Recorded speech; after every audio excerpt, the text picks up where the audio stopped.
Hey, what's going on everybody? Commander Crane here, and we are back with another Pioneer video, and today we're going to be talking about the top 10, or I guess bottom 10, worst sets in Pioneer. So, what I mean by worst sets in Pioneer, I mean the sets that have the least amount of playable Pioneer cards. So what do I mean by playable Pioneer cards? Really what I'm referring to is either A, cards that have been banned, B, cards that are seeing active play in the format as of the recording of this video, or C, have like a nice niche, in a specific deck, maybe a decent sideboard card. That's what I'm combining. So if you're thinking about like, oh, hey, this random cat is really good in my cat deck, if it doesn't see any play in the format, it's not going to be included in this list. But a couple things I have to go over before I hop into the actual list here. I did recently make a top 10 best sets in Pioneer, so if you haven't checked out that one after watching this video, you should definitely go check out that video. I'll make sure there's a little link in the description or at the end of the video, so that way you can just click on it and go right to that video. But the other thing I have to mention is that we are currently on the road to 1,000 subscribers, and we are getting so close to getting there. If you want to be a part of that, when we do get there, we're going to be doing a huge giveaway. Go ahead and subscribe to the channel, so that way you'll be notified as soon as that giveaway does happen. So, okay, let's go and hop into the actual list here. Okay. So this first one, I do have an honorable mention. I don't like doing honorable mentions most of the time, but I want to talk about this set. So when people talk about the best sets in Pioneer, this is one of the sets they always gravitate toward, mostly because it was just really, really good in Standard, and it does have some solid cards. I'm going to admit that. And it's definitely not like number 11 if I was doing like an 11 worst sets in Pioneer. But I want to talk about Aether Revolt. So everyone always automatically assumes, oh my god, Aether Revolt, it's got to be one of the best sets. Realistically, okay, so Felidar Guardian, yes, is broken, like, just because of the Saheeli combo. Yes, Felidar Guardian, I'll give you that when it's banned. Fatal Push, one of the best cards in the format, so boom, that's a check for Aether Revolt. Creativity is also fantastic, and then you obviously have a number of different solid cards that have a niche in the format, including Walking Ballista, which is also banned because of its combination with another card. But if you really think about it, two of these cards are only that good because of a combination of another. And Walking Ballista, I would say just in general, though, would still be good even without Heliod being in the format. So realistically, we have two good cards. We have a solid card, and then we have a bunch of solid role players, as well as one card that is only good because of Saheeli.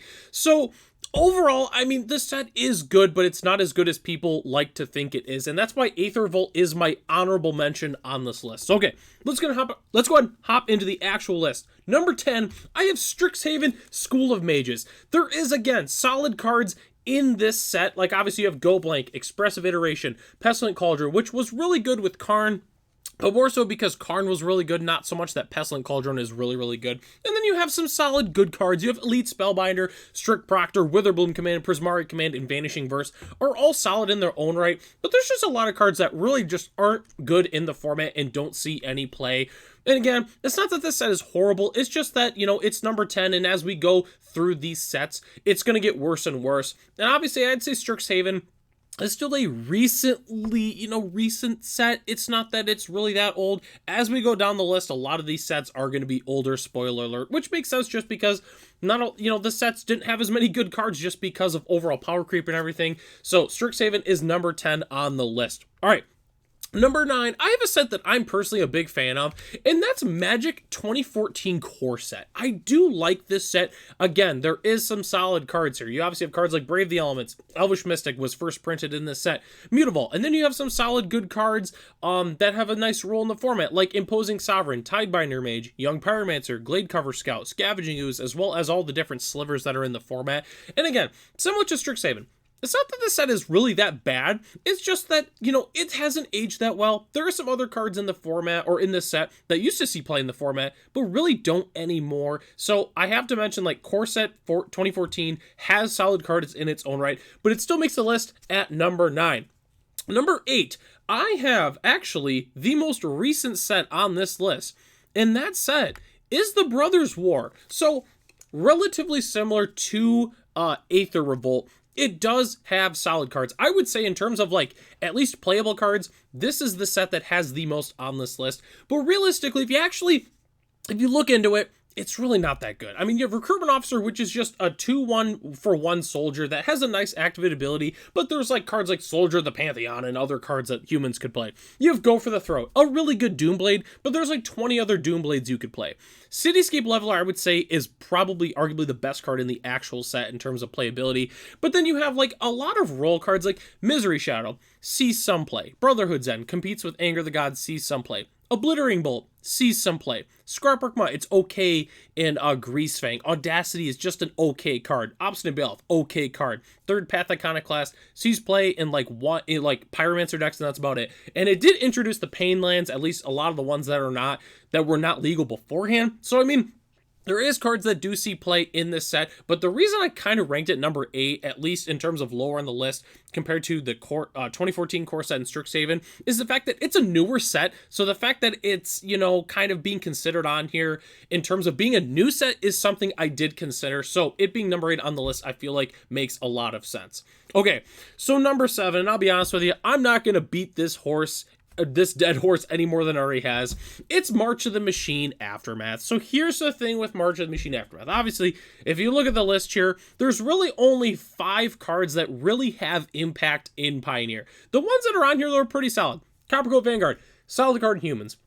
Nissa is really good as part of the World Souls Rage deck. Calyx is fantastic in every single enchantment deck in the format. Triple Throwback, solid sideboard card. Obviously, you have Pia, which is really good in that nice Boros Pia, play from exile deck. It's really, really good. In terms of statistical numbers, if you actually look at it, there's only 50 cards in the set. So the fact that 10% of the cards do see play in the format means that it's statistically one of the best sets realistically ever. But I mean, when you actually dive into it, the main reason I counted March of the Machine Aftermath in terms of, things against it, it's really the fact that so many of those cards are just unplayable in the format, like nowhere close to even being good, or they were made for Commander, so they're just absolutely unplayable in the format. And that's why I have March of the Machine Aftermath and number 7. Again, it's a newer set, so I'm counting it against it. And actually, technically, now that I think about it, March of the Machine Aftermath is actually the newest set, now that I think about it. It's one of the only ones that's actually in standard in this entire list. So anyways, Aftermath, I have it number 7. And next, at number 6, I have the set that first came out in terms of when I first started playing, and that's Battle for Zendikar. Battle for Zendikar, so I know what you're thinking, what? There's only 4 actual cards that are on this. Like, why is it at number 6? It should be way lower. The reason I have it at number 6 is because the 4 cards that actually do see play from this set are good cards. I mean, Ulamog the Ceaseless Hunger, it's one of the best creatures you can cheat out in the entire format. Bring to Light. They call it Niv to Light for a reason. It's because you're playing a 5-color deck with Bring to Light as just a fantastic toolbox card. So, Bring to Light's fantastic. Sylvan Scrying. So he's playing a number of different decks. There's a lot of good lands you want to grab in this format. Most notably, cards like Lotus Field, as well as Nykthos Shrine of Nyx, and even cards like Sunken Citadel are fantastic. And then Zulapar Cutthroat is obviously fantastic in a number of different Aristocrat shells. So, was Battle for Zendikar, I included number 6, just because the cards that are good are really, really good in the format, but obviously it does not have the volume of good cards. So it's kind of like an opposite problem as the Brothers War, where it has a lot of solid role players, but nothing in terms of like top tier, powerful. So that's why I have Battle for Zendikar number 6 on the list. All right, we're hitting top 5 territory here, and I'm going to hit a little bit of a nostalgia train here. So I do apologize if I talk about these sets a little bit more than I probably should, but at number 5, I have Fate Reforged, which I feel like is a set that a lot of people thought was going to be on this list. And it's kind of similar to BFZ, but even worse. I mean, obviously, Ugin is fantastic. It's one of the best things you can actually ramp into this format. Soul Flayer is a really nice niche card in the different Soul Flayer surprise decks that people like to play. Then you have cards like Wild Slash, Temporal Trespass, Temur Battle Rage, and Monastery Mentor that do see play in the format, but just really don't see any top tier play. I mean, none of these cards actually here are seeing any top tier play. And that's why I have it at number 5. Really, I'll be honest with you, it's Ugin. Ugin is what's actually holding up this, and Soul Flayer a little bit. The one thing I'll give Fate Reforged is there's so many different unique cards that could have a chance at being good sometime in the future. So that's why I gave Fate Reforged a few bonus points ahead of the sets that are actually on the rest of the list, just because I wouldn't be surprised if in the future they print some really weird specific card that makes one card from this set like actually playable or even top tier. So that's why I have Fate Reforged at number 5. In number 4, I guess kind of speaking of dragons a little bit, the set that everyone knew that was going to be on this list, but it's not at number 1, it's Dragon's Maze. And I know what you're thinking, what? This set is absolutely garbage. Why is it even on here? I'll be honest with you, it's on here because of the 3 cards that I showed here. Hidden Strings, Voice of Resurgence, and Maze's End. Hidden Strings obviously is arguably the best card in the entire Lotus Field combo deck. You have Voice of Resurgence, which has been a solid card in the format for quite some time, and it got a little bit of a, no pun intended, resurgence in the Green-White Collected Company decks. And then Maze's End obviously is just a staple of the Gates mid-range deck that is always floating around in the format and on Magic Arena. You also do have a solid few niche cards like Possibility Storm, Skylasher, and Blood Baron. But, I mean, overall, this set has so many unplayables in it. That's why I put it at number 4. I mean, it's just, I'm digging a little bit, you know, but it's just, yeah, this set was not very good. I mean, don't even open packs from this set. It's not even worth it to even open anything. I mean, your best case scenario is you open up a Dragon's Maze pack and you get lucky and you open up a Shockland, which is technically possible. I think it was only like, you know, you'd open like a booster box of Dragon's Maze and you'd get like maybe 2 Shocklands. I don't know. It wasn't very likely. But anyways, Dragon's Maze, unsurprisingly, is on the list and it's at number 4. Number 3, I have, from the first Theros block, I have Born of the Gods. This set stinks. I mean, like, the cards I had to show even were really not even that good. I mean, now we're starting to hit, like, just horrible card or horrible set territory. I mean, we have Searing Blood, which is just a solid sideboard, you know, red removal spell. We have Satyr Wayfinder, which is actually a good card. The Temples, which still have a niche in the format, even with the Surveil lands in the format. We have Retraction Helix, a solid combo card, but it really doesn't see a lot of play. Aspect of Hydra, good in that specific mono green stompy deck. Curious Follower, which has gotten a little bit better with Agatha's Soul Cauldron, so I will give it that. We also have Xenagos, God of Revels, which is really good with the creativity list in conjunction with World Spine Worm, which actually did win a Pro Tour. And then we also have Springleaf Drum, which is just a solid card in its own right. But other than that, Born of the Gods really doesn't have anything. I mean, this set just is not good for Pioneer. There's not a lot of playables. There's really not even a lot of playables in other formats for the most part. And that's why I have Born of the Gods number 3 on the list. Okay, so number 2, I have another set from the original Theros block, and that's Journey into Nyx. I mean, this set has less playables than the previous one. Obviously, you have Eidolon of the Great Revel, which is a solid card in its own right. You have Mana Confluence, which is a really nice land in this format. A lot of decks do like to play 1 to 2 copies, mostly like the 3-color decks that kind of need to curve out a little bit specifically.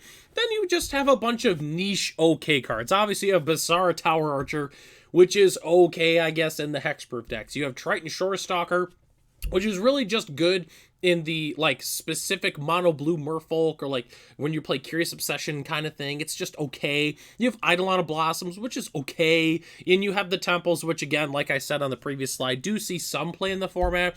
But realistically, Journey into Nyx, there's nothing, man. It's not worth it to journey onto Nyx in Pioneer. It's just not worth it. Journey into Nyx, number 2 on the list. It's one of the worst sets you can actually, like, if you wanted to play in Pioneer, it's not very good. And number 1 is a set that no one really talks about how bad it was. And I remember even playing this at the time, thinking that this set kind of stunk. And then now, 10 years later, I still feel the same way. And that set is Hour of Devastation.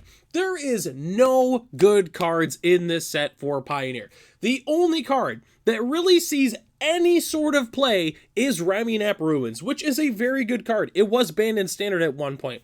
The rest of the cards are just okay cards, I guess. I mean, Abrade is good. Abrade is pretty good. It kind of depends on the format. It's really good at hosing Greasefang. So, I mean, I'll give bonus points to Abrade. Chandra's Defeat, I mean, yeah, it sees play in some sideboards. Like, okay, it's all right. But other than that, you just have Hope Tender, which sees some play in some versions of Lotus combo, and then you have the Scarab God, which really only sees play as a one-of target in Niftalite. Other than that, this set really has nothing else. I mean, some of the other deserts are okay, but that's basically it. Hour of Devastation has nothing, and that's why I've got it at number 1 on the list. I didn't expect it to be number 1 on the list, but after looking at all the different sets, I was like, man, Hour of Devastation is a stinker. And that's why I think it is the worst set in Pioneer. And if you disagree with my list, you definitely should let me know in the comment section if there's a set that should have been on here, that shouldn't have been on here, or if you just think the entire list is just wrong, go ahead and let me know what you think in the comment section. So that takes us to the end of the video here. Thanks so much for watching. Don't forget to subscribe. Once again, we are so close to getting to 1,000 subscribers, and you're not going to want to miss the giveaway once it happens. Huge shout out to our channel members, Ralph, Matt, Arcadius, Ray, Gary, Sarwanoki, and Night Red 3. If you were interested in being a channel member, it's only $1 a month, and you get access to the exclusive Commander Crane Discord, as well as other features here on the channel. So, I'm Commander Crane. Thanks for watching this video, and I hope to catch you in the next one.